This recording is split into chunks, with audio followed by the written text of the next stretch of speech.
PM Modi ने एक बार फिर ये साफ कर दिया है कि उनके आगे टिक पाना विपक्ष के लिए मुश्किल ही नहीं नामुमकिन है। राहुल गांधी हर बार अपने बिछाए जाल में फंस जाते हैं। वहीं सीजेपी और अभिजीत दिपके को भी बड़ा झटका लगा है। सीजेपी की असलियत अब बाहर आ रही है, जिसके बाद अभिजीत दिपके काफी परेशान नजर आ रहे हैं। सीजेपी के लोग अब कपिल सिब्बल और अभिषेक मनु सिंघवी के भरोसे हैं, लेकिन इस बार उनके मंसूबों पर पानी फिर गया है। दर्शकों, कॉकरोच जनता पार्टी के फाउंडर अभिजीत दिपके एक बार फिर चर्चा में है। अभिजीत दिपके की पढ़ाई विदेश में होने के कारण उनकी पढ़ाई और फंडिंग की पहले से लेकर जांच होने के सवाल उठ रहे थे और उन्होंने पहली बार खुलकर जवाब दिया है। मीडिया को इंटरव्यू में दिपके ने कहा कि अमेरिका में उनकी पढ़ाई परिवार के पैसे से नहीं बल्कि बोस्टन यूनिवर्सिटी की स्कॉलरशिप और एजुकेशन लोन से हुई थी। वहीं जंतर मंतर पर छात्रों के प्रदर्शन को लेकर दायर याचिकाओं पर भारत के मुख्य न्यायाधीश सीजेआई सूर्यकांत की अगुवाई वाली पीठ ने सोमवार को बड़ी बातें कही है। सुप्रीम कोर्ट ने साफ किया है कि 28 जुलाई के आदेश में आपराधिक इतिहास शब्द का मतलब सिर्फ गंभीर और जघन्य अपराध है। दरअसल सीनियर एडवोकेट अभिषेक मनु सिंघवी ने शीर्ष अदालत से सुनवाई के दौरान अपनी अपील की थी कि आपराधिक इतिहास शब्द को स्पष्ट किया जाना चाहिए। दरअसल 28 जुलाई के आदेश में कोर्ट ने उन छात्रों के खिलाफ सख्त कार्यवाही पर रोक लगा दी थी जिनका कोई आपराधिक इतिहास नहीं था।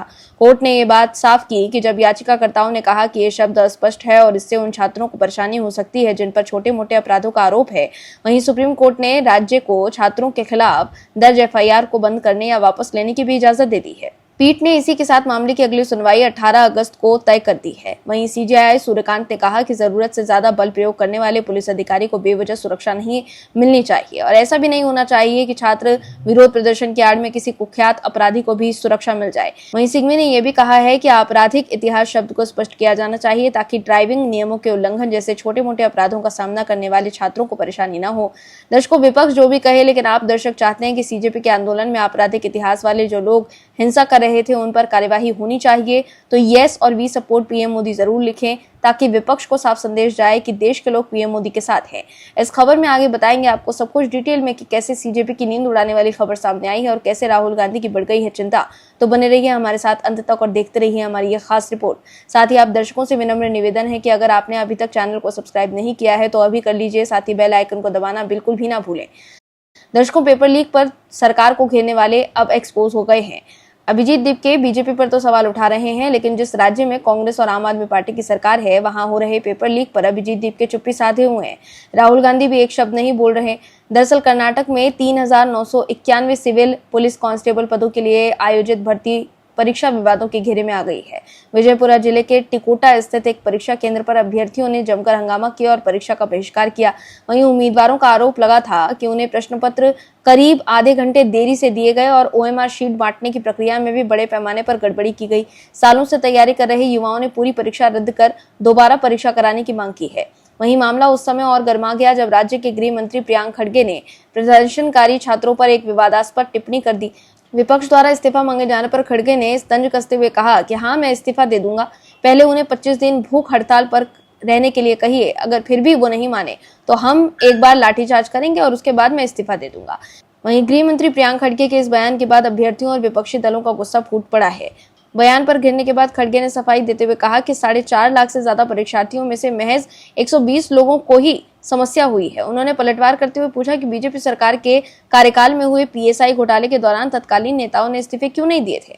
वहीं राम मंदिर चढ़ावा चोरी और दिल्ली में प्रदर्शनकारी छात्रों पर पुलिस कार्यवाही के मुद्दों को लेकर कांग्रेस, समाजवादी पार्टी समेत विभिन्न विपक्षी सदस्यों के हंगामे के कारण सोमवार को लोकसभा की कार्यवाही बाधित रही और 2 बार के स्थगन के बाद 2:10 पर ही बैठक दिन भर के लिए स्थगित कर दी गई। विपक्ष के हंगामे के बीच ही सदन ने सुप्रीम कोर्ट में प्रधान न्यायाधीश समेत न्यायाधीशों की स्वीकृत संख्या 34 से बढ़ाकर 38 करने के प्रावधान वाला विधेयक बिना चर्चा के पारित कर दिया।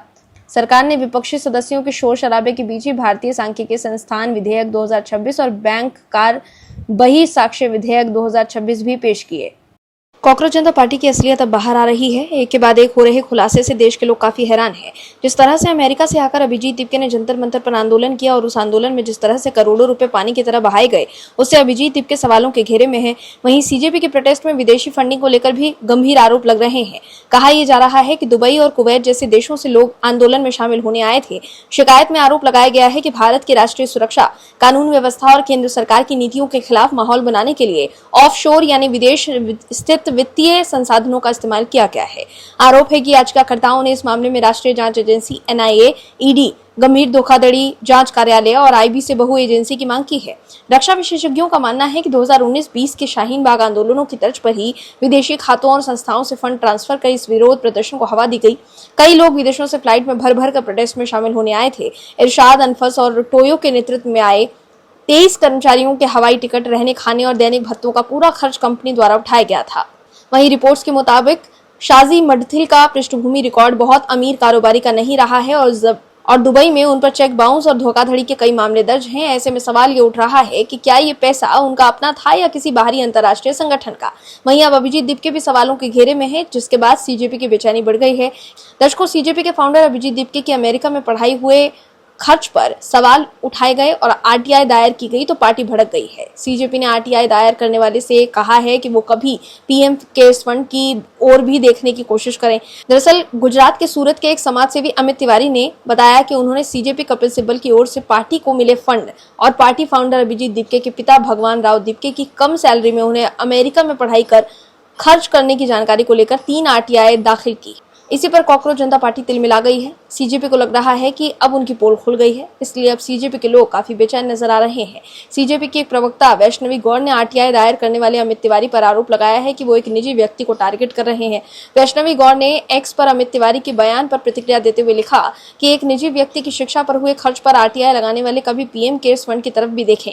मोदी जी आपको माफ कर देंगे, चिंता मत कीजिए। वहीं इससे पहले एक महिला पत्रकार से बातचीत में अभिजीत दिपके भी आरटीआई एक्टिविस्ट के दावों का खंडन कर चुके हैं और कहा कि उन्हें पढ़ाई के लिए बोस्टन यूनिवर्सिटी ने स्कॉलरशिप दी थी। दिपके के मुताबिक मुझे बोस्टन की ओर से पढ़ाई के लिए स्कॉलरशिप मिली। मैंने कुछ एजुकेशन लोन भी लिया था जिसे मुझे अब वापस करना है।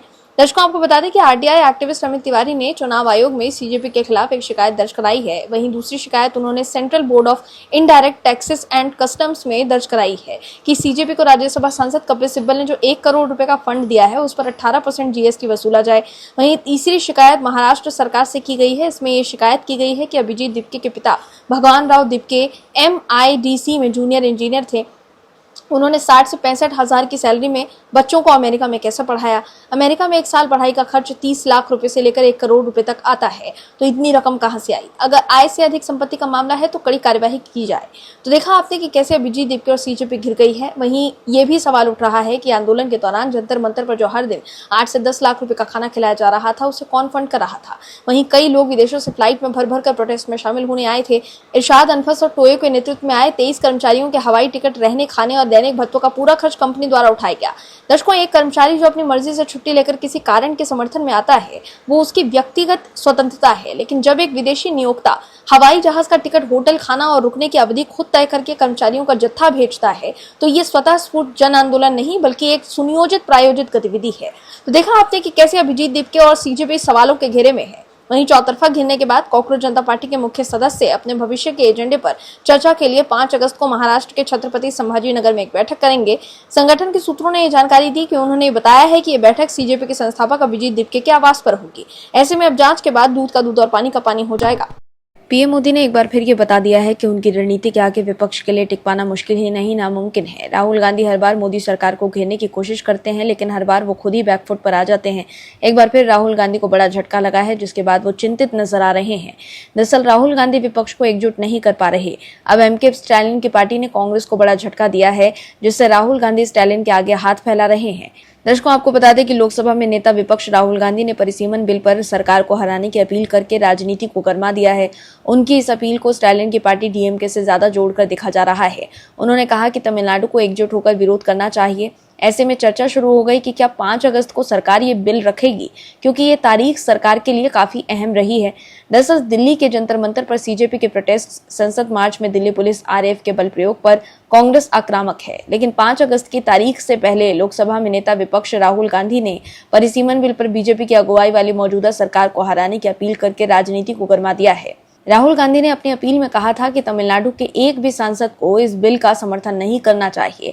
इसके बाद उनके करीबी सांसद मणिकम टैगोर सक्रिय हो गए। ऐसे में चर्चा यह है कि क्या वाकई में सरकार कोई बड़ा कदम उठाने वाली है। राहुल गांधी ने आरोप लगाया था कि प्रस्तावित परिसीमन प्रक्रिया तमिलनाडु के लोगों को वोट देने के अधिकार से वंचित करने और राज्य के राजनीतिक प्रतिनिधित्व को कमजोर करने की एक साजिश थी। इस साल 17 अप्रैल को संविधान 131वां संशोधन बिल 2026 बिल रख रहा था। जिसमें परिसीमन बिल 2026 और केंद्र शासित प्रदेश कानून संशोधन बिल 2026 भी शामिल थे, लोकसभा में गिर गया था। इस बिल में लोकसभा सीटों को 543 से बढ़ाकर 850 करने और 2011 की जनगणना के आधार पर परिसीमन करने और नारी शक्ति वंदन अधिनियम 2023 के तहत महिला आरक्षण को लागू करने का प्रस्ताव था। लोकसभा में बिल इसलिए गिर गया क्योंकि ये 528 की मौजूदगी में बीजेपी की अगुवाई वाली एनडीए सरकार जरूरी 352 वोट के मुकाबले केवल 298 वोट ही हासिल कर सकी थी। पीएम मोदी की अगुवाई वाली सरकार के लिए ये तारीख काफी अहम मानी जाती है। केंद्र सरकार ने अनुच्छेद 370 की समाप्ति का फैसला 5 अगस्त 2019 को लिया था। केंद्र सरकार ने जम्मू कश्मीर से अनुच्छेद 370 और 35A को हटाया था। इसके अलावा राम मंदिर भूमि पूजन 5 अगस्त 2020 को हुआ था। वहीं मोदी सरकार ने खेल रत्न पुरस्कार का नामकरण भी 5 अगस्त को ही बदला था। सरकार ने राजीव गांधी रत्न पुरस्कार का नाम बदलकर मेजर ध्यानचंद खेल रत्न पुरस्कार किया गया। जब संसद का मॉनसून सत्र शुरू होना था, तब ये अटकलें लगी थी कि इस सत्र में सरकार परिसीमन बिल को लाएगी। अब राहुल गांधी की अपील ने परिसीमन बिल को लेकर राजनीतिक हलकों में उत्सुकता बढ़ा दी है। डीएमके ने अभी तक अपने पत्ते नहीं खोले हैं। तमिलनाडु में कुल 39 लोकसभा सीटें हैं। वहीं राहुल गांधी ने तमिलनाडु से परिसीमन यानी डिलिमिटेशन के मुद्दे पर बीजेपी पर हमला बोलते हुए भले ही किसी दल का नाम न लिया हो, लेकिन उनका ये बयान राजनीति में नया संदेश छोड़ गया। राहुल गांधी ने कहा, जो भी परिसीमन बिल का समर्थन करेगा वो 21वीं सदी का एटप्पन होगा। तमिल इतिहास में एटप्पन के विश्वासघात के प्रतीक के रूप में देखा जाता है। राजनीतिक हलकों में इसे कांग्रेस के सहयोगी डीएमके के लिए भी परोक्ष नसीहत माना जा रहा है, क्योंकि हाल के दिनों में परिसीमन के मुद्दे पर उसके रुख में अनिश्चितता की चर्चाएं चल रही हैं। दरअसल संसद के इस सत्र में महिला आरक्षण और परिसीमन बिल दोबारा आ सकता है। ऐसे में तमिलनाडु में डीएमके गठबंधन से अलग होकर टीवीके के साथ सरकार बनाने वाली कांग्रेस ने डीएमके से दूरियों के बीच परोक्ष रूप से संदेश देने की कोशिश की है। दर्शकों, मोदी सरकार द्वारा परिसीमन बिल पेश करने की चर्चा के बीच जहां राहुल गांधी डीएमके को अपने पाले में करने की कोशिश कर रहे हैं, तो वहीं दूसरी तरफ डीएमके ने कांग्रेस पर जबरदस्त निशाना साधा है। दरअसल तमिलनाडु की मुख्य विपक्षी पार्टी डीएमके ने कांग्रेस पर आरोप लगाया है कि वो वास्तविक मुद्दों को दरकिनार करके बीजेपी की मदद कर रही है। वहीं डीएमके सांसद और पूर्व केंद्रीय मंत्री दयानिधि मारन ने कांग्रेस और इंडिया गठबंधन के खिलाफ मोर्चा खोलकर राजनीति को और भी दिलचस्प बना दिया है। डीएमके का ताजा स्टैंड कांग्रेस और इंडी गठबंधन के लिए किसी बड़े झटके से कम नहीं है। डीएमके सांसद दयानिधि मारन का कहना है कि हम इस सरकार का विभिन्न मुद्दों पर विरोध कर रहे हैं। हमने हमेशा नीट का विरोध किया है और हम इसे खत्म करना चाहते हैं। हमने परीक्षा पेपर लीक बिल का विरोध किया। विपक्ष के तौर पर हमारी भूमिका और उद्देश्य पूरी तरह से तमिलनाडु के हितों से निर्देशित हैं। वहीं डीएमके सांसद दयानिधि मारन ने यह भी कहा कि हम विपक्ष के साथ हैं, लेकिन हम न तो कांग्रेस के साथ हैं, न ही इंडिया ब्लॉक का हिस्सा है, क्योंकि कांग्रेस ने हमें धोखा दिया है। तो देखा आपने कि कैसे विपक्ष के दल आपस में ही लड़ रहे हैं। Bureau report OMS news. आप दर्शकों से विनम्र निवेदन है कि चैनल को सब्सक्राइब जरूर करें